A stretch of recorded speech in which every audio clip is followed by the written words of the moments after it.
Začal som brať drogy kvôli partiom s kamošmi. Na začiatku bola marihuana, začal som ísť na diskotéky, na akcie, na party. Potom boli ecstasy, MDM, speed. Potom som začal brať kokain.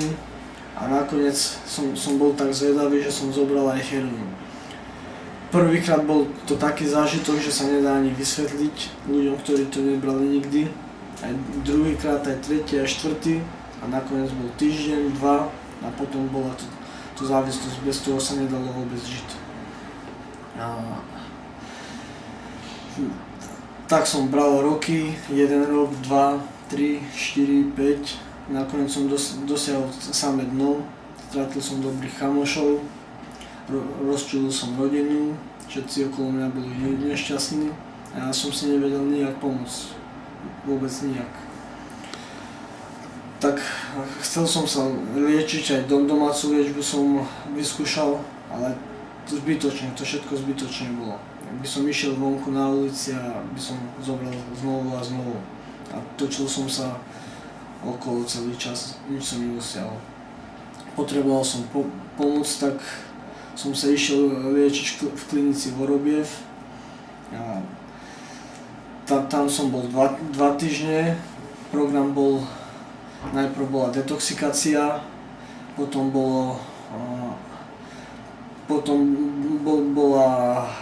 po detoxikácii bolo psychická stabilita a nakoniec bola mentálna blokáda, ktorá mi bola. Vôbec som necítil žiadne bolesti. A vôbec mi nebolo ťažko, trochu som bol pospatý. A bolo to 1, 2, 3 dní a 4. deň som už bol jak nový človek.